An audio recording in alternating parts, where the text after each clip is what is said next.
Keadilan atau kelemahan, krisis kewangan Naimah Khalid. Selamat sejahtera, hari ini kita saksikan satu lagi episod menyedihkan dalam drama kewangan elit Malaysia. Melibatkan Naimah Khalid, isteri bekas Menteri Kewangan Tun Daim Zainuddin. Tuntutan LHDN berjumlah RM313.8 juta adalah bukti jelas betapa teruknya sistem cukai kita dan seharusnya ia menjadi panggilan untuk reformasi. Kita perlu bertanya, apakah yang sebenarnya berlaku di sebalik angka ini? Naimah mendakwa bahawa dia tidak mampu membayar jumlah yang besar ini kerana akaunnya dibekukan oleh MACC. Apakah ini satu kebetulan? Atau adakah kita sedang melihat langkah strategik untuk mengalihkan perhatian dari isu yang lebih besar?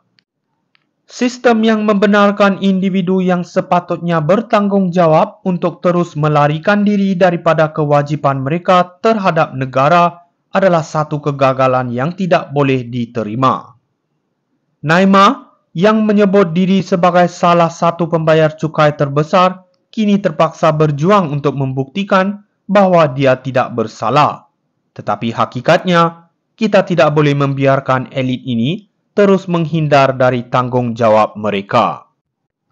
Lebih memeranjatkan, LHDN juga menyatakan bahawa Naimah memiliki harta yang tidak dilaporkan bernilai lebih RM700.6 juta di luar negara. Ini adalah masalah besar yang mencerminkan bagaimana golongan berkuasa ini beroperasi dengan sewenang-wenangnya, manakala rakyat biasa berjuang untuk memenuhi tanggungjawab kewangan mereka. Adakah kita akan terus membiarkan mereka beroperasi di atas undang-undang? Sebagai penyokong Anwar Ibrahim dan reformasi, kita mesti bersuara. Rakyat Malaysia berhak mendapat keadilan yang sama. Jika kita ingin melihat perubahan yang nyata dalam negara ini, kita perlu menuntut supaya pemimpin yang korup dan tidak bertanggungjawab ini dibawa ke muka pengadilan. Keadilan atau kelemahan, krisis kewangan Naimah Khalid.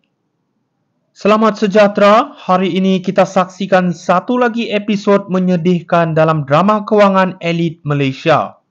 Melibatkan Naimah Khalid, isteri bekas Menteri Kewangan Tun Daim Zainuddin.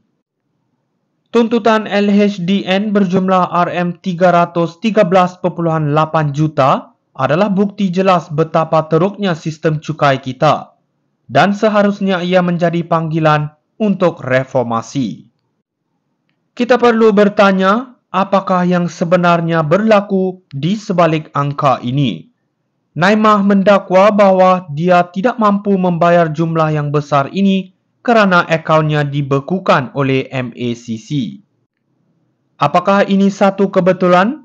Atau adakah kita sedang melihat langkah strategik untuk mengalihkan perhatian dari isu yang lebih besar?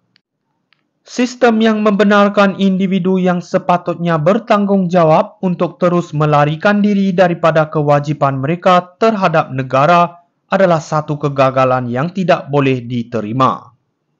Naimah, yang menyebut diri sebagai salah satu pembayar cukai terbesar, kini terpaksa berjuang untuk membuktikan bahawa dia tidak bersalah. Tetapi hakikatnya, kita tidak boleh membiarkan elit ini terus menghindar dari tanggungjawab mereka. Lebih memeranjatkan, LHDN juga menyatakan bahawa Naimah memiliki harta yang tidak dilaporkan bernilai lebih RM700.6 juta di luar negara. Ini adalah masalah besar yang mencerminkan bagaimana golongan berkuasa ini beroperasi dengan sewenang-wenangnya, manakala rakyat biasa berjuang untuk memenuhi tanggungjawab kewangan mereka. Adakah kita akan terus membiarkan mereka beroperasi di atas undang-undang? Sebagai penyokong Anwar Ibrahim dan reformasi, kita mesti bersuara. Rakyat Malaysia berhak mendapat keadilan yang sama.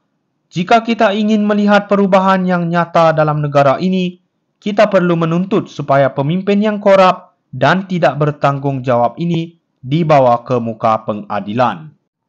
Keadilan atau kelemahan krisis kewangan Naimah Khalid.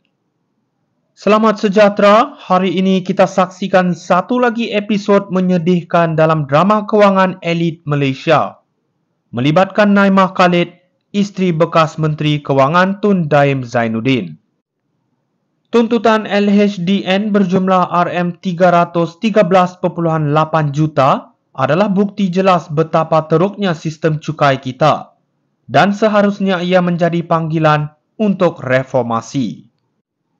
Kita perlu bertanya, apakah yang sebenarnya berlaku di sebalik angka ini? Naimah mendakwa bahawa dia tidak mampu membayar jumlah yang besar ini kerana akaunnya dibekukan oleh MACC. Apakah ini satu kebetulan atau adakah kita sedang melihat langkah strategi